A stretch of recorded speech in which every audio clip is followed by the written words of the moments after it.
All right, well, welcome, multitudes. Multitudes.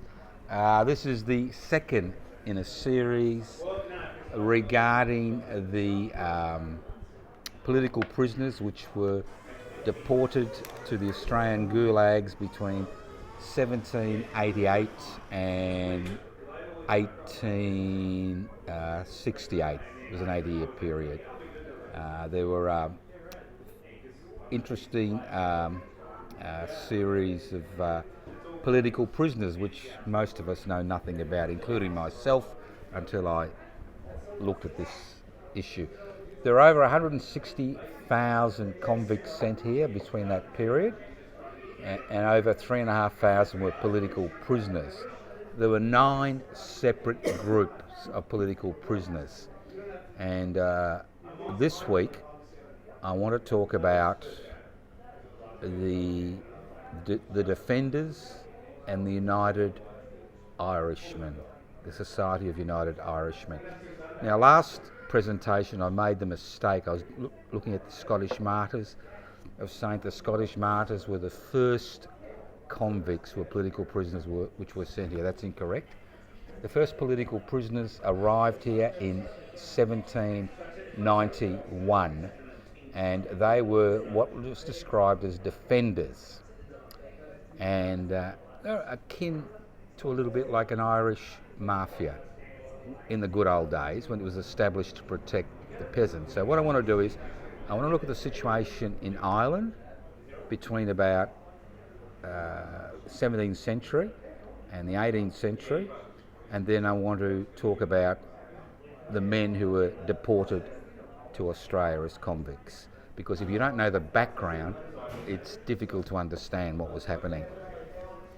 Well, the Irish declared their independence from the British in 1641, but what happened is that when Cromwell, the Puritans, took over, executed the Charles I, when the Puritans took over, the parliamentarians, they re-invaded Ireland, and that from 1645 to 1653 it was a wholesale slaughter, and 15% of the Irish population, which was around 2 million, was either killed or forced into exile. That's almost 1 in 7 people in Ireland. So when you count men, women and children, you'll find that it was a high percentage of men and a lower percentage of women. So, but what happened when the Puritans won that battle, that extermination, that all the land which was held by the Catholics was given to Cromwell's veterans, and what was created was what was called a Protestant ascendancy. And the Protestant ascendancy had total control of what was described as the Irish Parliament at that particular point in time. And the Protestant ascendancy, as I said, controlled almost 99% of the land. It was given to them as a reward. And Catholics were not able to own land. They were not able to inherit land. They were not able to hold any office of any type. They were basically tenant farmers, and to rub salt into the wound, they had to pay a tithe, a tenth of their income, to the Church of Ireland, which was a clone of the Church of England. You know? So, and at that particular point in time, during the 17th century, the Irish peasants were the poorest peasants in Europe. Now, most of these owners of property were absentee landlords. So what you had is this mass of Catholics and Protestants in the north, Catholics in the south, who were basically little more than slaves, lived in mud huts. Thousands died from starvation because of the monoculture that was there, and they had this group of middlemen who controlled the estates. And the middlemen, what happened is that the Irish created these underground resistance movements to try to decrease the amount of oppression they found themselves in, because forced evictions, enclosures were all part and parcel of day-to-day life. So there were groups called like the White Boys, the Right Boys, the Ribbon Men, the Pico Dawn Boys, who were actually Orangemen, we'll talk about that later on, who were basically underground groups whose job it was to pull into line any agent who got out of control in terms of their exploitation, right? Now these groups melded by the end of the 18th century. They'd melded into a force called the Defenders, and they had a green flag with a yellow cross on it. Now the Defenders were a specific group which was established to defend the Catholics, and the Defenders were basically formalised as a group in 1791. They had special oaths, and the dilemma was for the Irish peasants that the way the agents kept control was through a huge network of informers, and the Defenders' oath meant that if you're an informer, you had to be killed. Coming closer, Zelko, you are welcome. Yeah, I know, that's the problem. But so they went into 5 or 6 years of really direct action. They used to maim cattle, kill agents, do what had to be done. And a number of these were arrested. And the first batch that arrived at Port Jackson was in 1791. Number of the Defenders? Defenders, the first batch. But they were mixed in with other prisoners, but they were political prisoners because they were political campaigns, and it was an organisation with a political focus. Now, they arrived in 1791, 3 years after colonisation began in Australia. Now, they were considered to be illiterate, dirty, whatever. And what happened is between 1791 and 1798, before the uprising, and I'll speak about the uprising in a minute, 160 defenders were sent to Australia as punishment, mostly on life terms. Now the dilemma is, when you're travelling by ship from Ireland to Australia, it used to take about 210 days. Now the convicts were usually in chains, but mutinies were a common problem.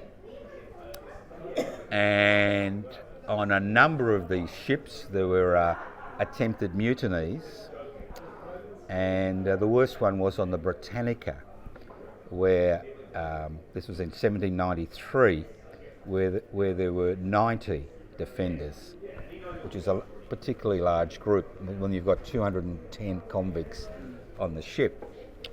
And the captain was trying to make a bit of extra money, as you did in those days, by actually packing people in together and have a bit of extra cargo, which then you sold, which then became, it was your profit margin.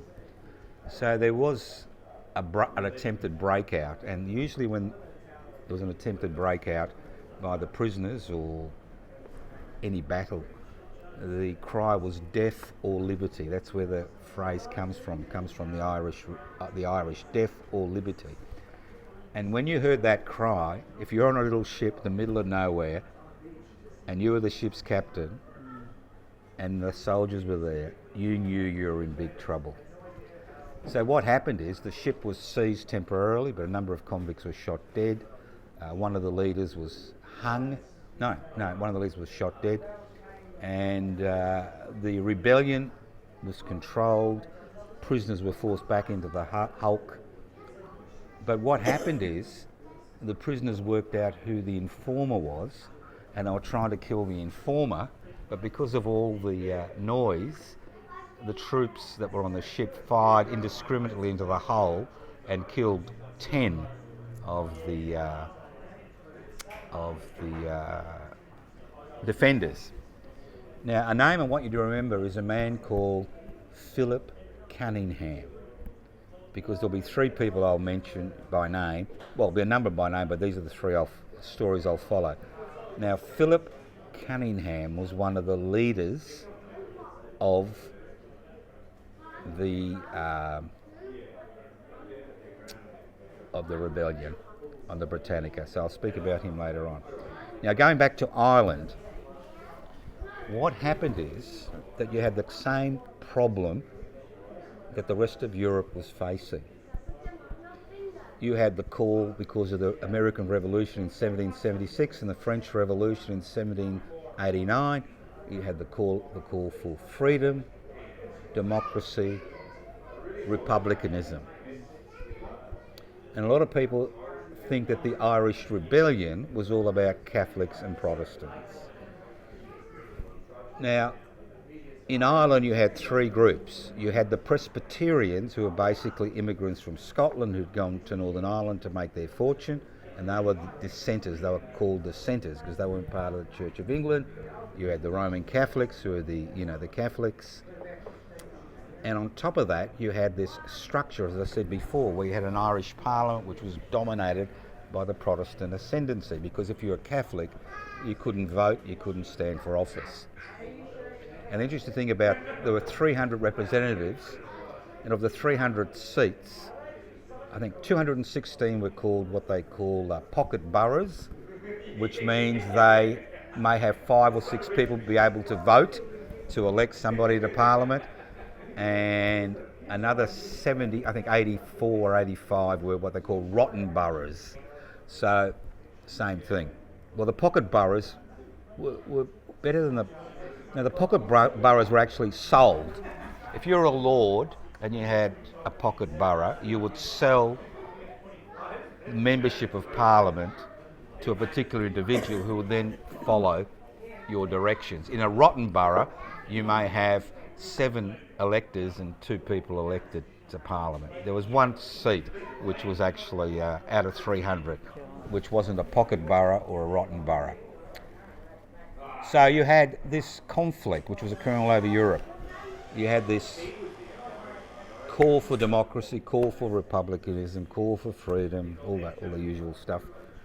And at the same time you had this conflict between the emerging entrepreneurial classes and the landowning classes. And it's the landowning classes which had the power, because they owned they owned the land, and they made their fortune out of rents. The entrepreneurial class wanted to be involved in the decision-making process. We think of the American and French Revolution as, as a popular revolution. In many regards, it wasn't. So what happened is there was this constant conflict between this emerging entrepreneurial class, which was making a lot of money through trade, through the expansion of the empire, and most of them were the Presbyterians in the north of Ireland, and the landowning gentry. So what happened is that, and this is fascinating, that the Society of United Irishmen was established by Presbyterian Protestant entrepreneurs at the end of the 18th century, and they wanted political reform. Now, when the French Revolution broke out, they ditched the idea of political reform and turned into a revolutionary organisation. They wanted revolution because they believed that the French would actually send troops to Ireland, because in 1793, after the execution of Louis XIV, the Parliament, or the Convention as it was called, the French Convention, passed a resolution that they would assist any people that were fighting tyrants, right? So they made advances towards the French for them to send troops to Ireland. And at the same time, they made contact with the defenders in the south of Ireland who represented the Catholics. So we had the green flag with the harp without a crown, the traditional Irish flag, which was a Protestant flag, and you've got the defenders flag, green with a yellow cross. Now, in many regards, and this is very funny, and I spoke about it last time, is that how you wore your hair determined your class. So the landowners wore wigs. The bourgeois intellectuals who set up the Society of United Irishmen wore their hair in pigtails, and the peasants had short cropped hair for good reason. You never bathed, you had nits, and they were called croppies because their hair was cropped, right? And you'll find that the people in France during the French Revolution did most of the fighting were not the bourgeois intellectuals but the croppies, and you'll find the same in Ireland. So what happened, this association occurred between the Presbyterians and the Catholics, but it wasn't on the basis of religion. It was the basis of a unified organisation which wanted democracy, parliamentary the vote, universal suffrage, male suffrage obviously, sorry ladies, you didn't count in those days, yeah. Universal male suffrage, they wanted parliamentary elections. This wasn't a socialist movement, but in order to bring the croppies and the defenders into the Society of United Irishmen, they talked about land redistribution, which was the key focus of the Catholic Irish. Now they made a few errors. They began their revolt, I think it was the 23rd of May 1798, and they couldn't be bothered waiting for the French because Napoleon has decided he wanted to invade Egypt. A bit more attractive than sending troops to Ireland, you know. He could go to the pyramids and see the good things in life, the Sphinx. Why see some, boring Irish peasants, So the revolt started, but because of the network of informers, the whole leadership, or most of the leadership of the Society of United Irishmen, which consisted of both Catholics and Protestants, was captured, and most of them were executed or exiled. But the rebellion had started, and the battles began all across Ireland, but mainly in the countryside. Because before the rebellion began, what the British authorities did is they unleashed a reign of terror across Ireland, north and south. It was only one island in those days, Ireland. And there were wholesale executions, public executions, houses were burnt down. Anybody who was considered to be a member of the Society of United Irishmen would be either exiled or executed. Now, the fascinating thing is that class was fundamental to the way the war was run. It's a little bit like the World War II, If you're an officer, you've got a nice, cosy cabin. If you're an enlisted man, you had to sleep in the snow. Same concept. If you're an officer in the Society of United Irishmen, you were treated differently to the labourers who were involved in the revolt when you were captured. But the revolt went on for 6 weeks, and within that period over 30,000 people were killed. There was mass rape. There were women involved in the revolt because there were bodies of women which were discovered, draped in their green flag. Because remember, in those days you had liberty during the French Revolution as a woman, with no top, the same thing. There was liberty and reason, and it was wholesale slaughter. And on the 21st of June 1798, at the famous site of Vinegar Hill, the Irish rebels lost the major battle, because there were 25,000 rebels but only 10,000 British troops and militia. But the thing is, the British troops and militia had artillery, so they could blow the shit out of people. So what happened after that was wholesale arrests. They had mobile gallows, which they would use to, hang people. And obviously people were arrested. Now, the rebellion continued because what happened was there was a Protestant magistrate called Joseph Holt, which we'll talk about later on. He led some of the most successful forays against the British forces, the Irishmen, the British forces, the yeomen, the militia. And he surrendered in November 1798 when the French troops which arrived were outgunned and outnumbered. At the same time, the bloke called Lake, who was in charge of the English, was removed from office because of his brutality, believe it or not, during the battles. And he was replaced by the Marquis of Cornwallis, who was a very smart man. And he broke the back of the rebellion, not just militarily. He said that any ordinary Irishman, Protestant or Catholic, that was involved in the revolt received amnesty. If they went home, lay down their weapons, total amnesty. So what happened is that people went back home, and all that were left were the officers, who were arrested and hung or exiled. Now, Joseph Holt was very successful in the battles against the British, and he actually surrendered. Now, being an officer, he was described as a general. Being an officer, he was treated much differently to enlisted men like Philip Cunningham, who I'll speak about later on. And he was exiled to Australia. But he was allowed to wear his own clothes. He was allowed to take his family with him.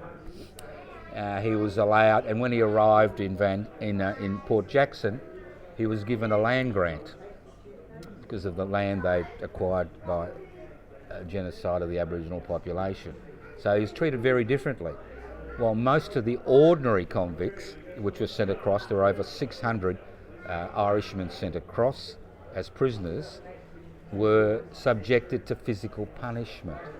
And we're talking about lashing, 500 lashes, 300 lashes, treadmill, breaking stones, all that type of hard physical work. So there was always this class division in the way people were treated. At the same time, there was another Irish leader called Michael Dwyer who refused to surrender, and he was called the Wicklow Chieftain. And those of you who've been to Ireland and been to Dublin, you'll notice the mountains behind Dublin, and he conducted, with 400 men, he conducted a guerrilla campaign there till 1803, and he outwitted the British. Now, there was a plot for a coup d'etat in Dublin which they were going to be involved in, but again, informers network let the British know it was going to happen. Never happened, so he surrendered. Him and his 4 lieutenants surrendered. He was a captain and 4 lieutenants surrendered. Now, once again, the enlisted men who were captured were either executed, who hadn't gone home, were executed, or sent as prisoners. Now, when Michael Dwyer was put on a ship in 1806 with his 4 lieutenants, there was Burke, Bailey, I think, Devlin, and somebody called Megan. They were allowed again to wear their own clothes. They weren't put in the hold. They had no chains, and they could bring their families with them. And as soon as they arrived in Port Jackson, they were given land grants. Because you've got to remember, these 660 people, 500 from the rebellion in 1798, and the 160 defenders were very valuable for the new colony, because they weren't your typical English recidivist criminal who had no skills because of the nature of, urban England. These were people with talents. They were farmers. They knew how to grow things. Some of them were teachers, doctors, priests, landowners. These were people who had, and they were both Protestant and Catholic. So they were an important asset to the colony. Ex-old priests as well. There were 3 priests were transported. There was Father Ted. no, not Father Ted. He should have been exported. There was Father Harold, who was sentenced to life for complicity. You'll like that. I think 1798. There was Father Devlin. Again, this is on the word of informers. Wasn't any evidence because we had what was described as the Insurrection Act, which is a little bit similar to what happened in Northern Ireland. You could be arrested and tried by and sentenced by a magistrate. No jury, no court.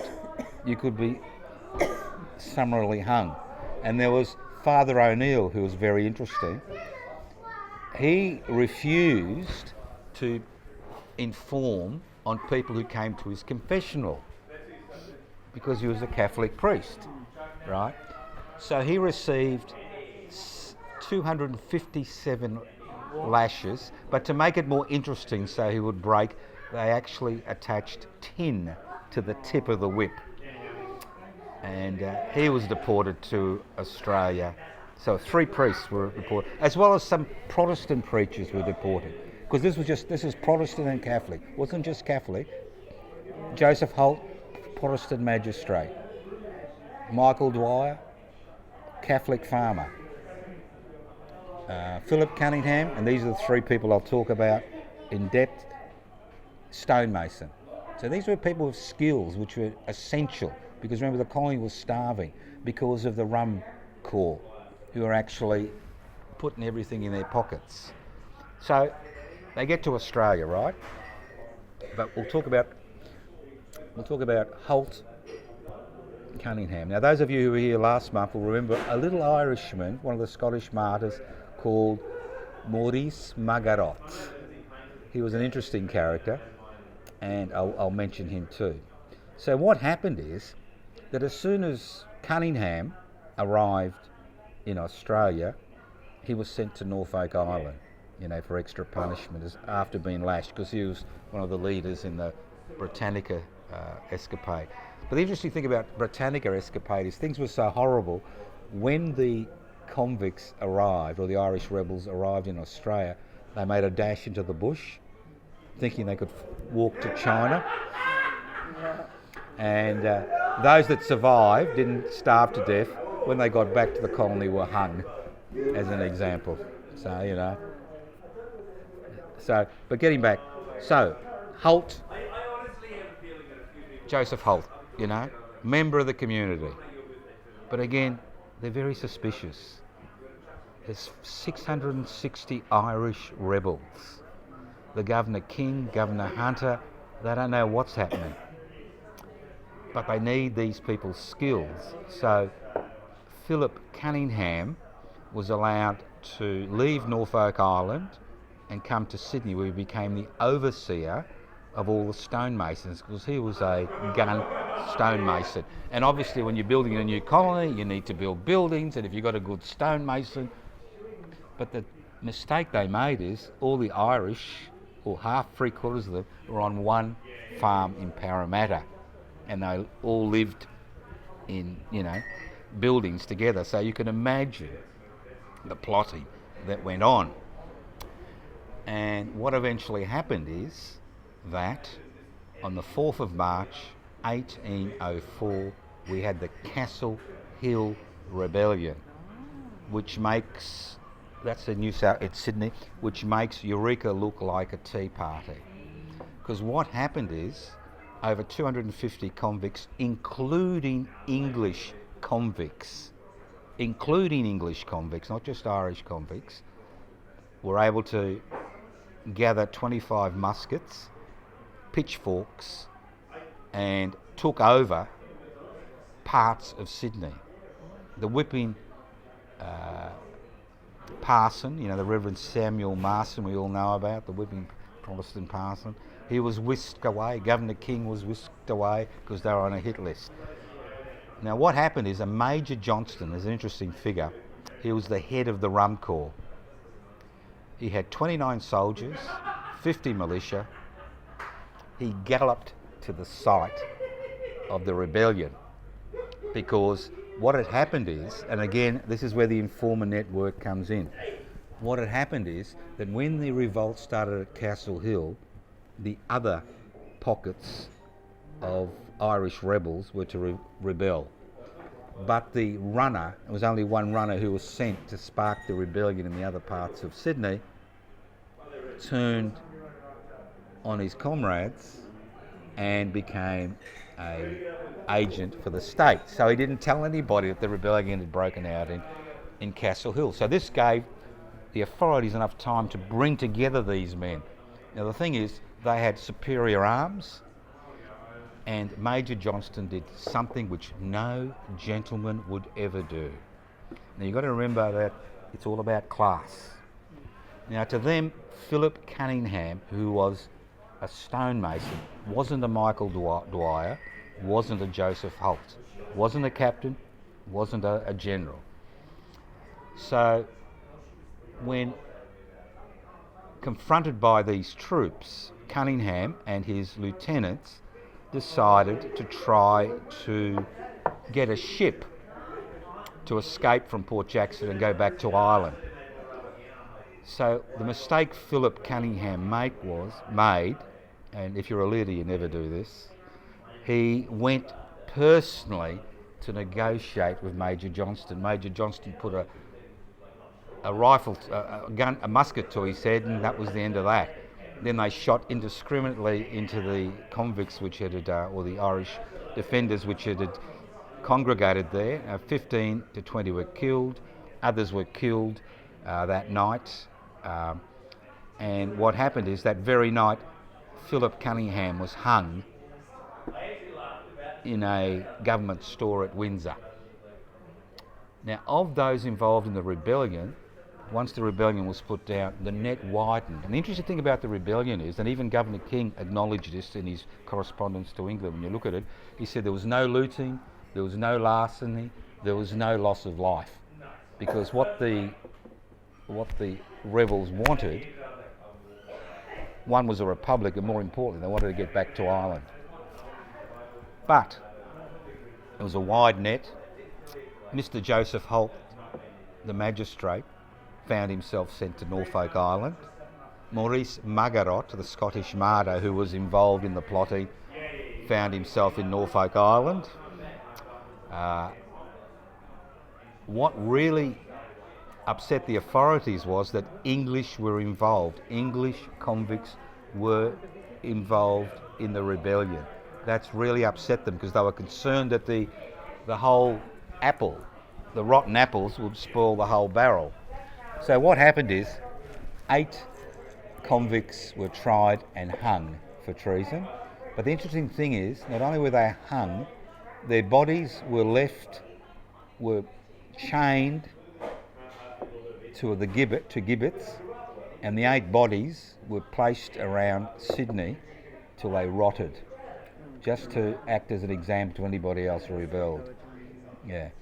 At the same time, 9 received lashes, 200 to 500 lashes, but 40 were sent to Norfolk Island, including the bourgeois intellectuals and the officer classes, which had nothing to do with the rebellion, because they actually they said to the croppies that what they were going to do was going to lead to a desperate situation for them.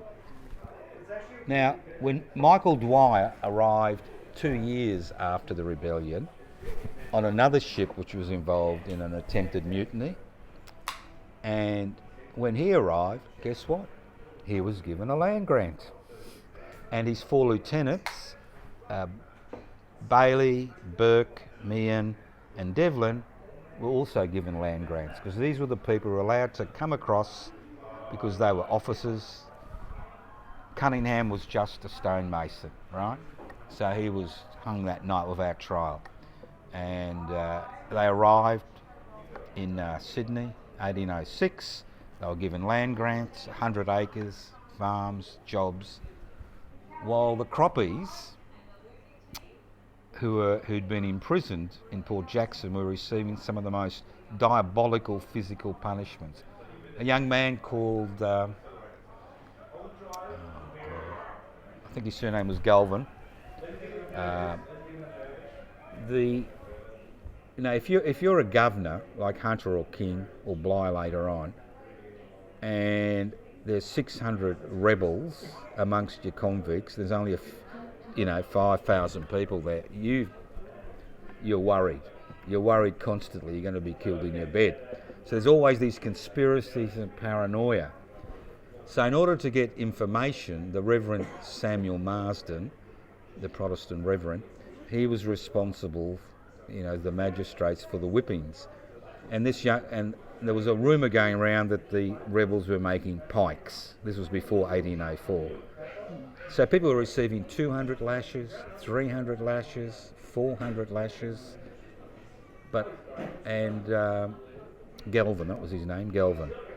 And they were being sent to Van Diemen's Land, Norfolk Island, Macquarie Harbour, and the list goes on and on.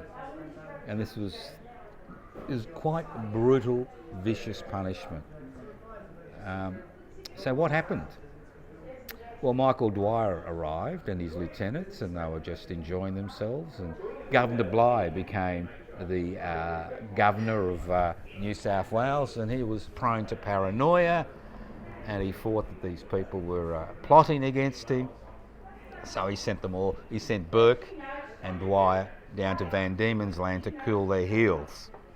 At the same time, Major Johnston, the hero who put down the rebellion in 1804, who was the head of the Rum Corps, one of the most corrupt organisations we've had in the history of this country, guess what? He overthrew Governor Bligh. Coup d'etat by the Rum Corps. And what was he talking about? Tyrants and liberty. They needed liberty from tyrants. And at the same time, he invited Dwyer and Burke back to Sydney. So it's quite fascinating how things changed. Because it's a small community, so people interacted. It's a little bit like being in a jail. The guards interact with the prisoners, or a nursing home. You interact, you're forced to interact. So because it's small communities, people are interacting all the time. So Dwyer came back, and he became, Holt became a bigwig. Now, the interesting thing is, I'll go back about the fathers, the priests. Father O'Neill, the one who was lashed, got a pardon in 1802, and he went back to Ireland. Father Harold spent 8 years in Norfolk Island, and then he got a pardon. So what happened is, after the rebellion had been put down, punishment was important as far as unskilled convicts, Irish rebels were concerned, but as far as the skilled rebels were concerned, they were considered to be an asset to the colony, so they were helped by land grants and the ability to acquire land, farm. Now, eventually Joseph Holt in 1811 got what's called an unconditional pardon, and he decided to go back to Ireland, where he was welcome. He was welcome as a great hero, which he was. He was the leader of the force which, put the British down. So he was welcomed back. But the thing is, all his children refused to go back to Ireland because they were having such a good time in Australia because of all the land grants and all the money they were making. And he wrote in his diary, because if you're interested in this, he wrote a book about his experiences, Joseph Holt. He wrote a book, and he kind of lamented the fact that he went back to Ireland, where all he was a publican and a farmer, where he could have been somebody important in Port Jackson. Now, Michael Dwyer wasn't that stupid. Well, he was, and he wasn't. Michael Dwyer decided that he liked the life in the new colony, right? And he received a pardon, and he acquired all this land, and his kids acquired land, and he bought a pub, right? Because he was known for illegally making alcohol. That was his thing. And then he became the constable. He became a cop for St. George, the district of St. George, and he did such a good job that they made him the chief constable of Liverpool, which is central Sydney. But he lost his job because he was a drunkard on the job and he wasn't doing anything, right? So his fall from grace occurred in 1825, and he had to pay back £2,000, which he did, but he had to spend a week in debtors prison. And guess what? He died of dysentery in the debtors prison in 1825, November 1825. He left a wife and 7 children behind who didn't have a shekel between them. Yeah, but they all did well in time. So that was Michael Dwyer. So here he is, the Wicklow chieftain, he was called. Great guerrilla leader. Kept the British at bay for 4 years, involved in the attempted coup. Comes to Australia, dies of dysentery in the debtors prison, but his family does well. And the thing is, after about 1810, when the threat of the rebellion had quietened down in Ireland plus Australia, these people began to do very well. Even the bloke who got 250 lashes for refusing to tell Marsden where the pikes were was given a pardon in 1811. Right? He was given a pardon. Pardons were given out as part and parcel of a mechanism of maintaining control. So it was punishment and pardons. If you did the right thing, you could get very rich very quickly. A lot of empty land, a lot of dead Aborigines. You know, you could do very well as an Irish rebel. So yeah, so it's a fascinating period. But the thing is, most of these. Now, the other thing about the Irish Rebellion, which is different to a lot of other rebellions, the influence it had on Australian society. Ballads, songs, poems, irony, satire were all weapons which were used in the struggle. And that's the weapons people use when they don't have the armaments, basically, to conduct a struggle. And a lot of those ideas and those cultural influences began to come into Australian culture, and some historians say this is where the idea of the larrikin comes in, the idea of the freewheeling, colonial worker, makes good comes in. So who knows? So there's these cultural influences, but they had a profound impact on society, and if the Castle Hill Rebellion had succeeded, we could have been a republic in 1805. But the interesting thing is what happened to Michael Dwyer and what happened to Philip Cunningham. Now everybody knows Joseph Holt. Well, that's in Ireland. Michael Dwyer became a hero after his death in Australia and Ireland, and he was buried at the Central Cemetery in Sydney on the centenary of the Irish Rebellion in 1898. His body and the body of his wife were disinterred. They were put in a grave at Waverley Cemetery, if you ever go to Sydney, and there you'll see the biggest monument ever to the Irish Rebellion, bigger than any monuments in Ireland. That's at the Waverley Cemetery. Philip Cunningham, my favourite, nothing. He was an ordinary stonemason. He wasn't a captain, he wasn't a general, he wasn't a magistrate, he was just an ordinary stonemason. Ordinary stonemason. And what he did is, in 1798, he refused to surrender and continued to fight for another 8 to 9 months. He was involved in the mutiny on the Britannica, and he lost his life that night because he was the leader of the rebellion at Castle Hill, which has now been renamed, in popular myths, renamed Vinegar Hill. And the interesting thing is, their password for the rebellion was St. Peter's. What do you think the password was in 1854 during the Eureka Rebellion to get into the stockade? Vinegar Hill. Vinegar, yeah. 1798, Battle of Vinegar Hill, where they lost the rebellion. 1804, Castle Hill, renamed Vinegar Hill, but not on any map.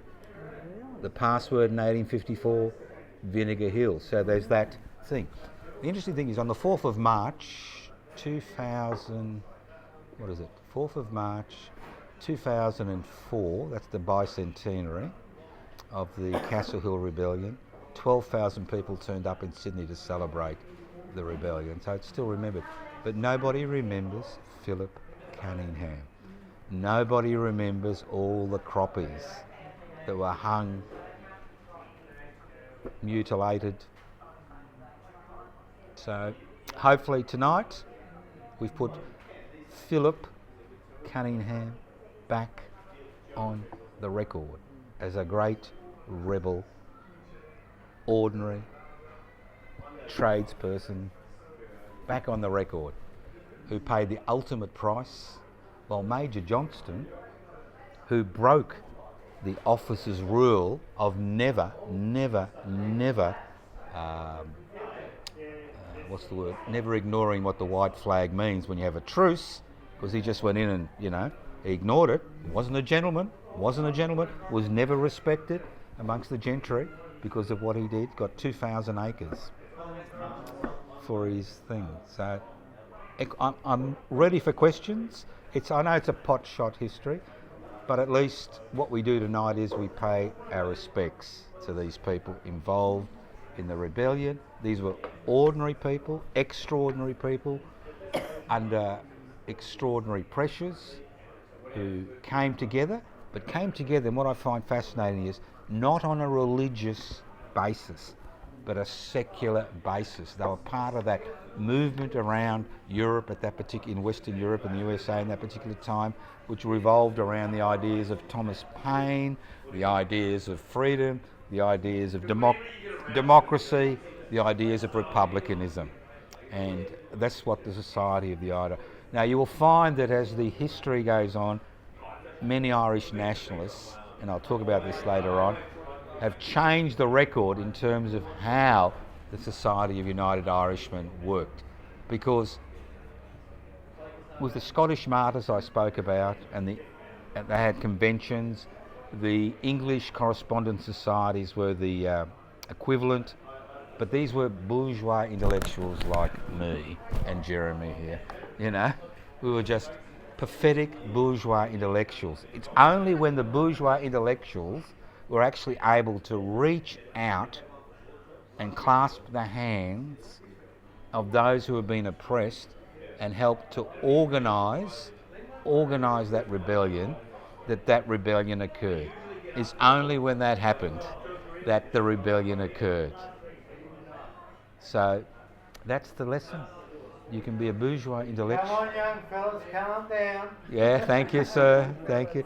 Do they look active? They're dead. They're not even alive. You're not young.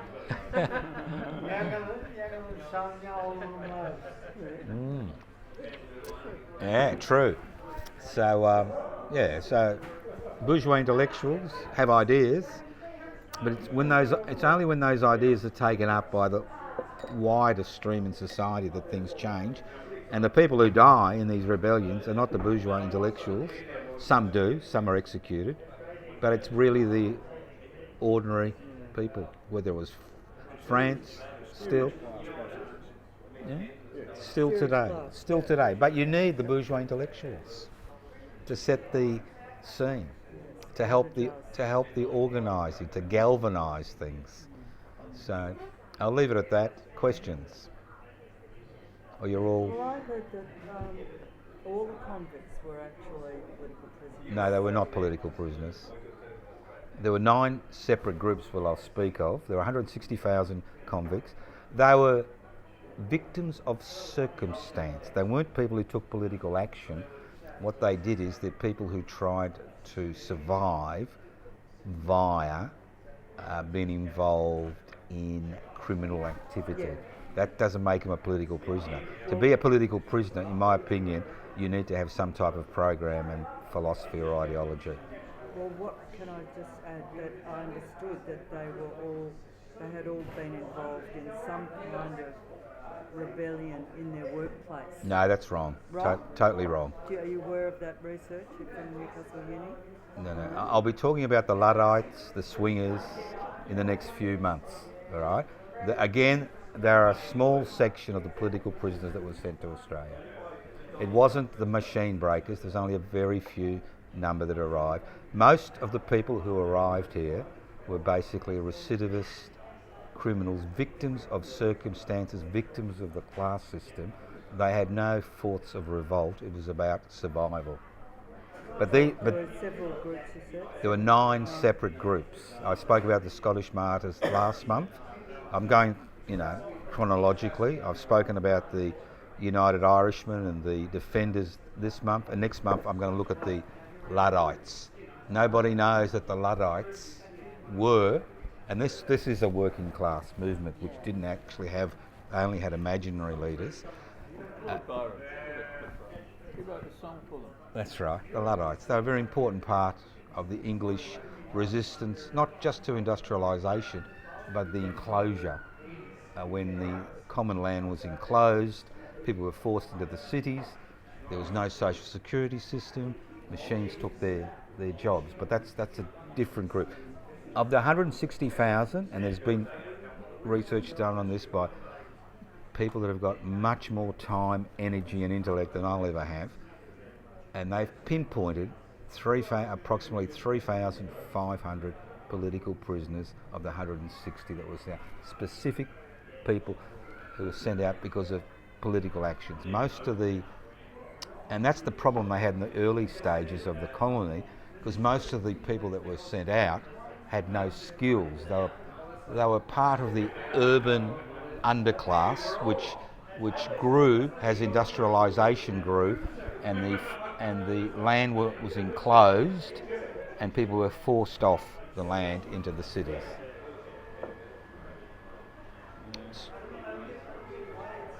No questions And from? what were the other groups? No. Well, you'll have to come to the lectures. Okay. Yeah, there's the Luddites. There's the swingers. Very interesting people, the swingers. 500 swingers came to. They really rocked the boat in the 1830s. The Luddites were the 1810s. There was swingers. Swingers. They were swingers. Yeah, you have to come to that one. There'll be at least 20 people at that one. I'll ask people. Yeah, I'll ask. No, just put them in the pot out the front. Pick up a key on your way out. The swingers were called after the body swinging on the noose. That's where the word swinger came from. The swingers, the last peasant revolts. But that's not next month. That'll be in. What's the length of the period, Joe, for the definition of convicts broadly, including political prisoners? 1888 Yep. to 1868, Yeah. when you'll find this fascinating, the last ship that brought convicts to West Australia, because by the mid-1840s, because there was a free population who didn't want to compete against convicts, you didn't pay them anything, Yeah. they didn't want transportation, there were all these but West Australia continued to take convicts to 1868, and guess who was on the last boat of convicts? Who was on the last one? The Irish Fabians, who'd failed in their revolts. And that's the last group I'll be talking about. So there's all these little groups that came at particular times. Because you see, yeah, this was a gulag. We talk about Guantanamo Bay as a gulag. Well, this was a gulag for political prisoners. Cromwell, when they invaded Ireland, people have been sent to work as slaves in the West Indies in the tobacco and sugarcane industry, and they were sent to America. And that was part of the problem, that the fledgling United States didn't want convict labour to compete with free labour. So and that was and that was the beginning of the trade union movement. Was the fact that free labour had to compete against people you've got to pay a salary to, because you've got to remember Australia, as I said, well, you don't pay convicts, you pay them in food. You heard the term currency lads and lasses? You know what that means? Well, related to this, I guess. Yeah, well, currency lads and lasses were the first generation of Australian descendants of convicts, and they refused to be paid in rations. If you wanted them to work for you, you had to pay them in cash. That's the currency lads and lasses. That was the first generation. So it's another fascinating period. Now, people talk about, bush rangers and all this stuff, but this is much more fascinating than bush rangers. It is, and it's much more, and they did have an impact. For example, one of the Irish rebels, I think his name was Alcock, I could have that wrong, became Deputy Surveyor General of New South Wales. Because they had skills, marketable skills. Because, see, the English criminals that came didn't have any skills, because they had grown up in poverty, absolute poverty, as a direct result of the enclosures which were occurring. I think the education system is happy to talk about bush rangers because it's rather individualism, it's just individual action, whereas what you're talking about is collective action. Yeah, possibility, yeah. Striking against the state. Yeah. I think bushranger is more exciting. That wasn't in the Australian school reader, was it, Joe? Any of those stories? Yeah, look. There's always been crossover between that individual. No, William Westwood comes to mind. But in terms of ongoing, was there any of the people that were involved in the Castle Hill? Was there any ongoing connection? No. No. See, most of them were bought with pardons. Yeah. Once and obviously, you've been struggling for 20 years, you've been whipped, and all of a sudden you got a land grant, and you get permission to bring over a woman, start a family and start a business. What are you going to do? I mean, the rebellion's over. Yeah. No, none of them became bushrangers. Oh no, I didn't. I know that. Yeah. But in terms of other types of activism or whatever. Well, I assume some of them continued to be active in various forms.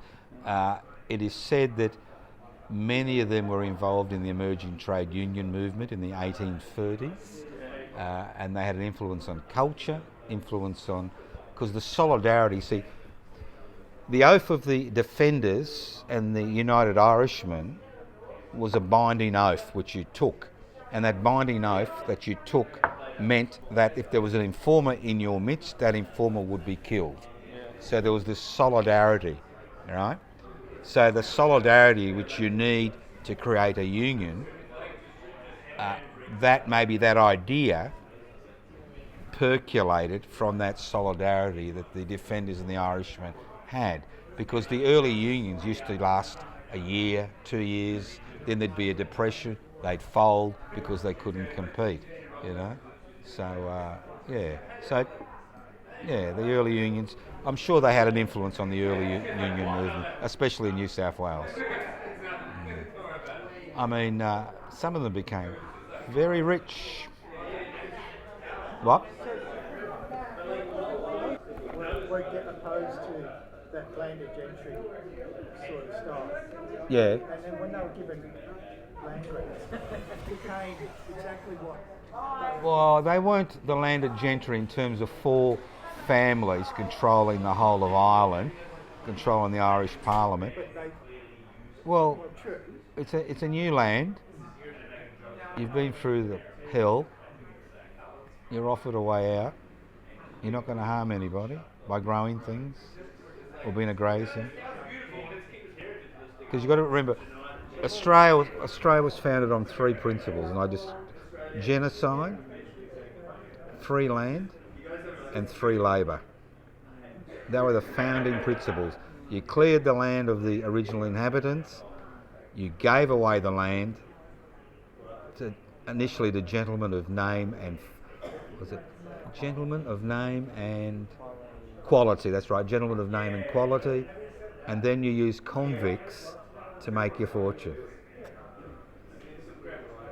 Free labour. So even I could make money. I'm not very good at making money, but if I had free land and free labour and a bit of genocide, I'm sure I could make a packet. I'm sure we could all make a packet. You know? When did it get to a stage where, like, were they, sending people to Australia to work, to send stuff like they do now, to send stuff back to the Commonwealth? Like, when did that? That occurred after about 1810, because once they became self-sufficient, then people realised that the perfect goods which fitted in. You've got to remember, the British Empire was a global empire. It was we talk about globalisation today. They had globalisation then. They worked out what's the best thing to grow. Sheep. You don't need to. Wool doesn't break down. How do you grow sheep? Well, you need some land. Where's the land? Well, those nice Aboriginal people who've now disappeared actually looked after the land and actually used fire to create these beautiful valleys and dales where you could graze your sheep, right? Because that's what the farming practices were, so you wouldn't have these fires. So you got land, but the trouble with bloody sheep is you need people to look after them. You didn't have computers in those days. Convicts, like James Strader, who I spoke about when we had James Strader Day. I mean, the first convict involved in what I think is the first act of a trade unionism in Australia. Was it 1822, 1st of March? He was charged with the heinous crime. I've got to get this right. Heinous crime of, what is it?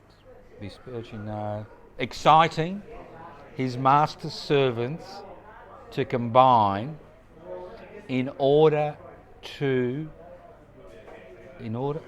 exciting his master's servants to combine in order to, the word's not force, in order to, come on children, we all should know this one.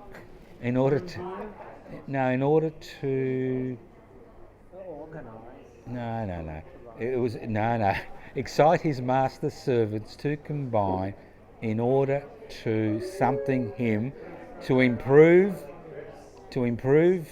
their rations and increase their wages, or otherwise to destroy his private property, his sheep.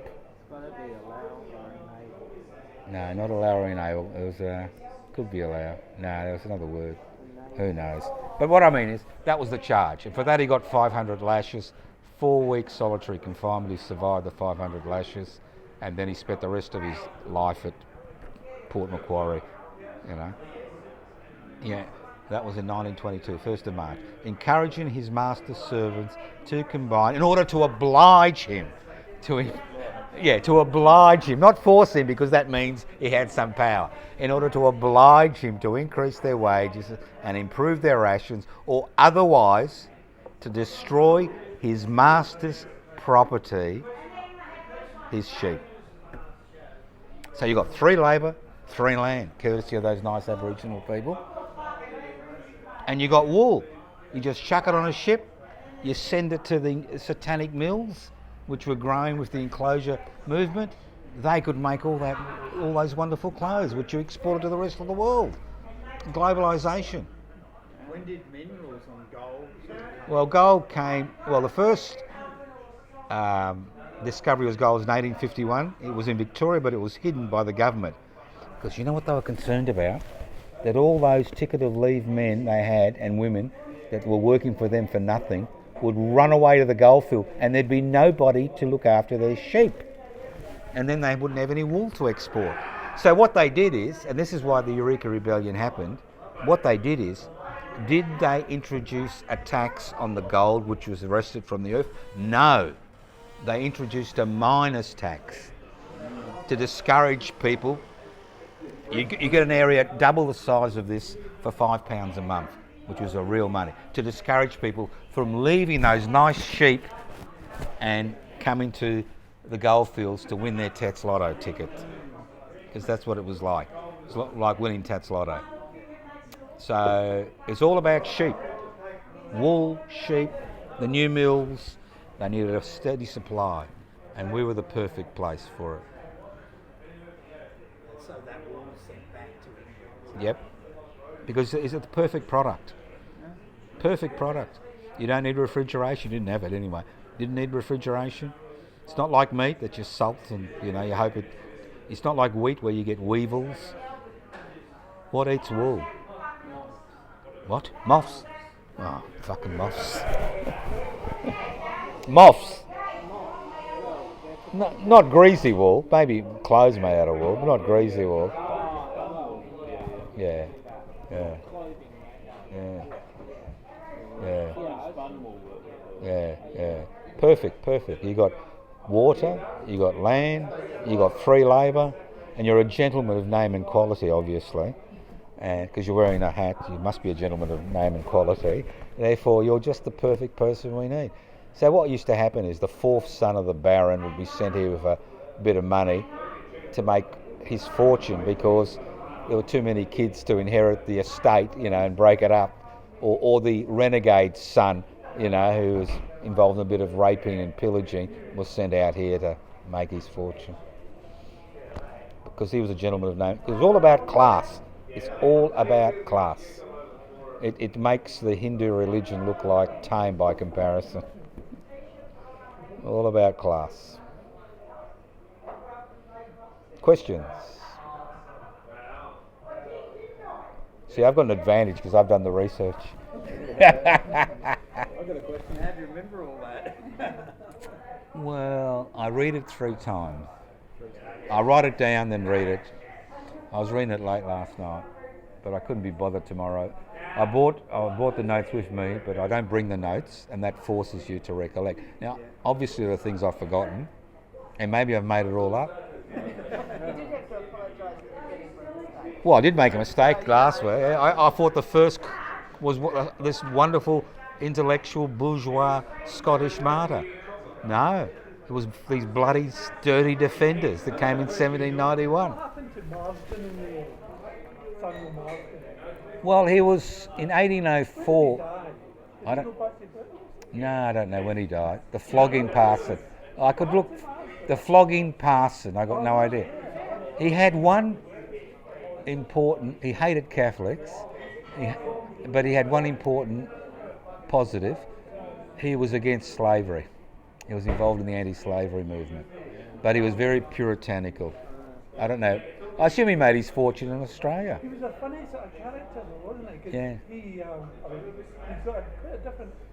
People in New Zealand have got quite a different approach to him. Yeah. What did they think about it? Well, because he's not associated in New Zealand with the blogging and all that. He's associated with establishing the first commission. And he got on well with, what was his name? Bonnie Hika. All right. Who they came to Sydney and with Marsden. Marsden was a big mate for him, and he was sort of like head of the big tribe in North New Zealand. And well, because Marsden introduced him to Sydney, he found out about guns and all the rest. That's of it. Got right. a whole load of Yep. muskets and Yep. started the musket war in New Zealand. Yeah. Well, yeah. And then who was the other chief who kind of jumped on a ship, went to England, was introduced to the Queen, got all these gold, stopped over in Sydney and bought all these muskets to fight. That's how he did it. Bonnie Hika. That was him. He did. There's a famous in the museum in Auckland. There's a self-portrait that he did because Marsden says, "Oh well, you've got to do a self-portrait," which he carved out of a fence post from Sydney, Ah, and it's all his moku and all this. yeah. Apparently perfectly reproduced, Ah, but he did it just out of his memory. yeah. And it's in the museum in Auckland. Yeah, well, one man's hero is another man's terrorist. And it is a very different story. Yeah, no, he was evil. Evil incarnate. Loved the floggings. They used to put horses' hair at the end of the lash so it dig deeper. A little bit like our Indonesian friends in West Papua, where they just use machetes, you know. Yeah. Tin, you know, that's what happened to Father O'Neill. So punishment was to extract confessions in many regards, you know. And obviously, if you're flogged enough, you'd agree to anything. You know, I would. What are you shaking your head, Zelko, for? Why was it so hard for the indigenous people to meet up with the convicts? Why couldn't the convicts join the indigenous people? Were they so sick at that stage that they couldn't unite? You've got to understand that most of the damage which was caused, 80% of the casualties which occurred in the first 20 years were from introduced disease. There are accounts of people walking over bodies on Sydney beaches, of hundreds of Aboriginal people dying of measles, influenza. And when Hume and Hovell crossed Victoria, they made observations that there were many empty villages, and many of the people they met had smallpox scars on their bodies. So the disease is the main weapon of the coloniser, whether it's South America. Sorry? Well, it wasn't intentional. It just happens. Just happens. Although you did have smallpox encrusted blankets later on. But you did have the plague which came down actually before white settlement. I was reading in Australian history. It actually came in the decade and it came down through the Macassar Straits. Yeah, it would be. Yeah, I wouldn't be surprised. Yeah. Yeah. So that had already devastated Aboriginal society before a single white colonist landed. Yeah. So it's, I mean, disease is the great leveller. You know, what's it? Yeah, disease.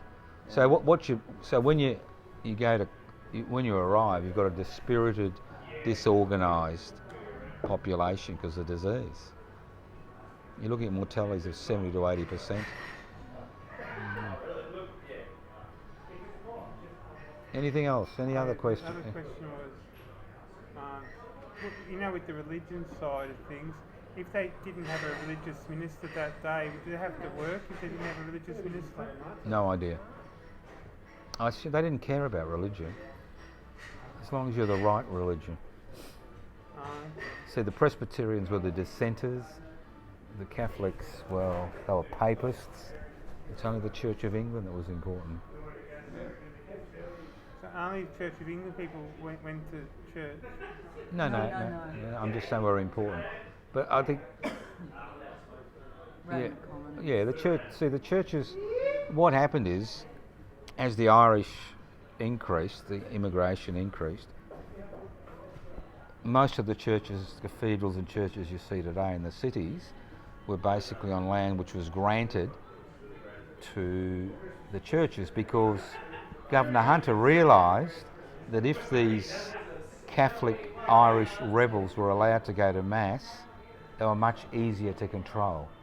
So initially they didn't have any Catholic Masses, but within about 10 years they had Catholic Masses and the actual priests were being paid by the state. Wasn't there a role of a Catholic priest in the Vinegar Hill thing? Wasn't there a case where it might have been Cunningham or whatever when he went forward because the Catholic priest said, you should come and he sort of acted as an intermediary. No, that was the Frenchman. Was that the Frenchman? Yeah, Marcus Magaro. He was the Scottish martyr. He was sentenced in. There was no Catholic priest that I am aware of was involved in the rebellion. There were three Catholic priests at that time. There was O'Neill, who'd gone back to Ireland in 1802. There was Harold, who was stuck in Norfolk Island. I don't know where Devlin was. Google. I'm Googling it. Yeah, Google it. No, I know of no Catholic priest, no mention of Catholic priests. They would have actually.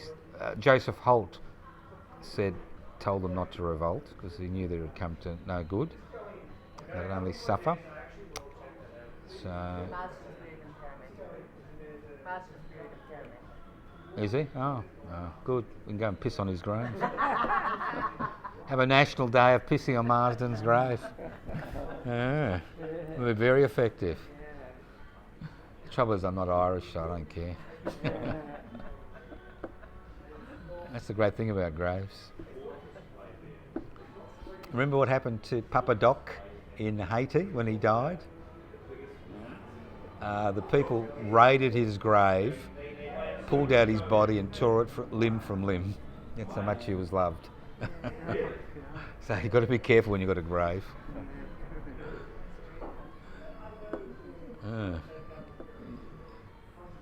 Any priests there? Yeah. Oh, look, it's a pleasure. I mean, resurrecting these stories is a pleasure. The fact that it's on video means that other people can share it. Not that many people do, but it's there. And it's history I didn't know about, and I thought I knew my history. You know? It's fascinating history. Fascinating. Goes to a lot to explain how we come. Yeah. We've come a long way.